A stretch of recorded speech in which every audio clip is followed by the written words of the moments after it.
Okay, it's great to speak today with Kimo Seymour, President of Events and Media at Lifetime. Kimo, how are you doing? I'm doing good, Gary. Thanks for having me today. Well, it's great to have you on. It's been an interesting time. So obviously we've got quite a bit to discuss. Maybe just as a starter, could you just give us a bit about a background around you? Tell us a bit about you and your background, how you came Yeah. to Lifetime and what you did before. Oh, I'd be happy to, Gary. I came to Yeah, Lifetime actually through an acquisition. I right. owned a small event production company based in Phoenix at the time. Sold it to Lifetime about 10 years ago, and our CEO, Bahram Akradi, who had a pretty big vision for what he wanted to do with the events business at Lifetime, asked me to come on board. At the time, he had just acquired the Leadville race series, um, and asked me if I would be interested coming on board to lead that business. So been with Lifetime about 10, little over 10 years now. Started leading that Leadville race series and developed a qualifying series of events around it. And then, as you probably know, we did a lot of acquisitions there over a few years to build up what is now the Lifetime events business. So I get the fortune of working with a great team. People, all over the country produce a wide variety of events here at Lifetime, and we have an amazing team, a great portfolio of events. Yeah, yeah. And you've been busy. You've been really busy in recent months. So this is one thing that I think has been quite interesting. So you obviously we're talking today because you've recently unveiled the 2022 race roster for Lifetime. And the one thing that was really interesting is lots of bike racing and running in the series this year. You've also got the Lifetime Grand Prix for elite cyclists, which I thought was a really interesting development. And then back in 2021, you talked about acquisitions. You also acquired Sea Otter, which I thought was a really interesting development. So maybe could you talk through those two sort of cycling specific developments, the Lifetime Grand Prix and also Sea Otter? Sure. Yeah. The Lifetime Grand Prix was just an idea. We thought, as you've seen over the last few years, even prior to Sea Otter, we had a couple other acquisitions. We had acquired an event, used to be called the Dirty Kanza, became Unbound. We also acquired an event called Crusher and the Tusher. And then we also greenfielded a couple new events, one called the Big Sugar down in Bentonville, Arkansas, and one called the Rad, the Dirt Fest down in Trinidad, Colorado. So we've had some fairly significant growth in the cycling, on the cycling side of our business the last few years. That's really been where all the new event growth has been the last few years. And so we thought, with the Lifetime Grand Prix, the idea was, we've seen, we're kind of sitting by watching, you know, this kind of precipitous decline of professional cycling in North America. And we've started to see this transition of athletes, and many professional cyclists, most of which come from the road cycling world, of, that there aren't a lot of options in North America. And we thought, Mm. we're seeing them now being presented opportunities, and many of them that are able to make a living racing their bikes again in North America. And we thought, if we, maybe we could pull together a series that provides some opportunities for some athletes to get out and hopefully turn it into a career, at least for some, some period of time. And so by pulling together a series, it felt a little just kind of natural, just because we had so many great events around the country. And with the acquisition of Sea Otter, as you mentioned, that gave us an opportunity to be a little bit earlier in the year than we have in the past. We that became our April event, so kind of the launch to our season. Although it took place in October in 2021, it is coming back in April of this year. Mhm. And so it's kind of a natural springboard to launch a series that will run about 7 months here in North America. So nice combination, bringing on Sea Otter, and then establishing this Lifetime Grand Prix for 2022. Yeah, yeah. It's been really interesting watching you guys, particularly as you say, push into cycling in a big way, and a lot in gravel as well. You're seeing embracing gravel. Is that something you see as a kind of big boom area? I mean, it's obviously been spoken about for a few years as a massive growth opportunity. How do you see the gravel scene in the USA? Certainly we're seeing it. We're seeing a lot of growth in gravel, and it's not just on the event side. It's on the participation. It's on the, if you look at the retail numbers, that's Mhm. there is growth in gravel bike sales has just been, exponential the last few years. So certainly that seems to be the trend. And I've said this in the past, from a personal standpoint, I think many of us that ride bikes probably know somebody that's been in an altercation with a car, or even Mm. worse. Like I had one of my closest friends was killed by a driver 8 years ago, 7 years ago. So, it feels like it's a natural progression, if not, if not just because of the safety. It feels safer. I'm not sure that there are statistics out there to show, but because there are stories about people that have been hit by cars on gravel roads, and Yeah, yeah. but generally speaking, there are less cars on gravel roads, and it feels like a safer lifestyle sport. So, it feels like it's natural that it's grown. There's just a really unique community around gravel events, and if you've done any gravel events in the U.S. or elsewhere, it's a different mentality. It's much more of a community. I think it's much more welcoming, kind of open arms for people to come in and try a gravel event. And a little bit different from road racing. Road racing can be a little bit, obviously much more competitive, more aggressive. Not to say there certainly is a pointy end of the spear in gravel racing, but most people are out there. The predominance of this, from a mass participation standpoint, the predominance of the riders are just out there to have a good time, have fun, connect with people, accomplish something, and with Lifetime, one of our missions is to help people live, healthier, happier lives. And man, there's a lot of healthy, happy people out there riding gravel bikes right now. So we're really honored and privileged to be a part of that. Yeah, yeah, I drink to that, definitely. I know what you're saying. I suppose we have to talk about the pandemic. We have to say the C word. And it's clearly been very challenging for event organizers worldwide. So any particular challenges you'd like to highlight that Lifetime in particular faced for the event business, and how you've adapted your business due to COVID? The maybe the biggest challenge we all dealt with was taking care of our people. That's Mm. our events happen, and we focus on trying to create great experiences, but the only way that happens is with great people. And man, was it just, I mean, it just broke my heart and a lot of people's heart that we had to, that we lost people during the pandemic. And fortunately, there's a strong labor market now, and I'm confident that most of those people have landed on their feet. But boy, when we, as a company, we furloughed close to 38,000 people. Wow. Now the Wow. events business is tiny fraction of that, but even on the events business, we were shut down for we close to, I think it was about 15 months. The first event we put on was in June of 2021. It was actually Unbound, and so man, that was probably the most painful part of the whole process was the impact it had on people's lives, and having to furlough and then ultimately, letting people go. Fortunately, we were fortunate enough that maybe the uncertainty of the pandemic was a blessing for us, because as you probably know, when you start planning an event, if you think you're going to have an event a year from now, people are working on it today. Yeah. And so as the uncertainty of the pandemic later in 2020, we were fairly certain we'd be rolling again early in 2021. And so we were able to bring most of our people back even by the fall of 2020. We had most of our team members back. So that was probably the biggest, the hardest area to pivot was the impact on the team, because Yeah. without our amazing team, we don't put on the events that we host.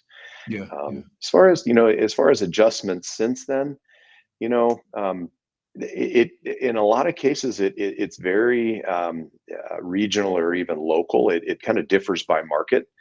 There are still markets where they're very, very conservative. Very, I don't even know if conservative is the right term, but let's just say Cautious, maybe. Let's say cautious. cautious. Let's say cautious. Yeah, that's a great term. Very restrictive. Um, Yeah. and then there are other areas where hey, get on your bike and go ride, or jump out, go do a run, putting on a running event. So it really varies by market, the restrictions and the pivots we've had to make. So Maybe the biggest impact over the last, since we got rolling again here 6 months ago, 7 months ago, has been limitations on capacities of events. Some areas have asked us to reduce capacities, and so events have been a little bit smaller. But I'll tell you, at least in our business, demand has not waned. We've got the demand. Boy, people are clamoring to get back out. So I think, moving forward, we feel really confident. We're really excited about the future for our event business. Yeah, yeah. I think, as you say, it's exciting. People have been deprived of racing, haven't they? And those experiences and we start looking at our lives in a different way, and it's more about experiences and stuff. I tend to think so. Yeah, that hopefully that's a good sign for the event business. I agree From with your you. events, the one thing that we've noticed looking at the 2022 roster is you seem to have shifted away from triathlon. So a few years ago, you had the Lifetime Tri Series. That was around about 10 events per year, if I recall correctly. Obviously, some of those races had their own individual challenges, due to water quality or whatever it may have been. But in 2022, you got two triathlons in your roster. So New York and Chicago, clearly major races. Maybe can you talk through why that is, and why you're kind of downplaying the triathlon side of things, and what your plans for triathlon are going forwards? Sure. So that our plans going forward, at least as of today, are to continue with New York and Chicago. Those are just iconic events, great events, well attended. They're anytime you can have something that's the only of something, and having the only downtown, big downtown triathlons in New York and Chicago are pretty epic from our perspective. That transition over the last few years, what we had this kind of, I guess, intersection of kind of a little bit of waning demand. We saw less and less people coming into triathlon, and we are kind of what I would call what was the entry point in triathlon. 10, 15, 20 years ago, when people thought about doing a triathlon, they thought, they would start with a sprint triathlon and then maybe work their way up to an Olympic distance triathlon, and then potentially move on up to some of the longer distance events. And what we've seen over the last, 5, 6 years is people seem to take the jump and just go right to an iron distance or a 70.3 distance type of event and jump right over sprint and Olympic distance. And so we had this kind of intersection of waning demand and rising costs, right? Cities, it's never gotten any cheaper to put on events, especially when most of our events were in core urban settings. Minneapolis Tri, Captex Tri down in Austin, Tempe Tri down in Tempe, Arizona. Mhm. So it's never gotten any cheaper. Police fees go up, permit fees go up, and so we just saw this point where, again, that kind of declining demand and increasing prices, it became just financially challenging to put on many of our triathlon events, and we struggled to fill a lot of them up. It was a lot of work. So we found some success the last couple of years in focusing on our real big, what I'll call, they certainly have a higher barrier to entry. Trying to put on a triathlon to downtown New York, definitely challenging. Don't see anybody coming in and competing and with something like that. So definitely a higher barrier to entry market, in something like Chicago and New York. So, Yeah. and those are So you fantastic. Those mentioned are, that you see triathlon, the demand waning. Why do you think that is? Is it just an expense issue for the athletes? Are they less entitled? Is it less cool than it once was? What do you think it is that's causing this? Because, as you say, this is before the pandemic. This is something that's been going on for a few years and not just in North America, but a number of markets around the world. That triathlon's kind of flattening out in terms of its participation, or declining in some other countries. I think, if you look back at the history of it, the timing of the decline in demand for triathlons kind of it came about the time, or along with the growth of obstacle course racing. So they kind of ran in parallel, right, or about the Mhm. same time. So as we saw this boom in the obstacle course racing world, it seemed like that was an opportunity for people to get in. It definitely less expensive to get in. much more approachable, much more social type. I would call it much more of a social type fitness than triathlon, which is very, very individual. And you think about the training to do a triathlon versus to do a short obstacle course race with a bunch of your buddies, a bunch of your friends. It just, so I think it seemed like those two coincided. And Mhm. then, with the growth of obstacle course racing, we started to see a decline in especially new athletes coming into the sport of triathlon. Yeah, I think yeah. that's when we saw a big decline in those new athletes. Yeah, it's interesting. It's a really interesting point. I hadn't even thought of that connection between obstacles, as you say. So, given that I don't want to stay specifically at triathlon, we talk about other endurance sports in a moment. But given that we've seen running have a bit of a boom thanks to the pandemic, and for the most part, whenever we've done some research, we find that the majority of people who get into triathlon come from a running background. Do you feel there's another wave of growth? Because obviously the US has had growth peaks and troughs over the years. Do you feel that there's another wave of growth around the corner for triathlon? Or is it perhaps got more endemic challenges than that? You know, I to be honest, I don't know the answer to that question. My crystal ball is as clear as yours, and so we've had that conversation. You know, we've had that conversation that in the past we have seen coming out of where the last big boom in triathlon did come after a boom in a way in running. Um, I don't know that we're willing to stake an investment on it right now. I think that might be one where we wait to see Mhm. if there's growth again. It might be wise to wait for that growth to happen in this case. And again, as I mentioned before, we've seen over the years and the trends are that athletes coming into triathlon seem to jump right into the longer distance events. And so we have always specialized in those short distance, sprint and Olympic distance. Not to say we couldn't do longer distance events, but our strength has been in this sprint and Olympic distance. So Yeah. we're gonna stay focused there at least for the foreseeable future. Yeah, yeah, no, great. Okay, so final question. Just thinking about, as I say, the wider endurance space, and particularly with what you're doing with gravel, with the Grand Prix, and with obviously a lot of running events. What do you see the long-term prospects? And I think I can sense what your answer will be. So we'll end on perhaps on a higher note. What would the longer-term prospects for the endurance sport category, given that it there have been a number of challenges over the last sort of 18 months to 2 years. Many businesses have been badly hit or have gone out of business. What are your views for the space as we move forwards into 2022 and actually also into 2023?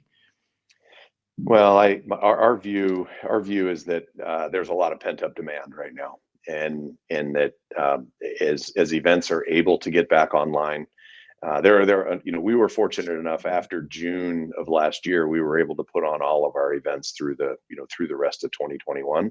Right now, it's looking fairly positive for our events. We have Miami Marathon, not this weekend, but the following weekend, sold out event.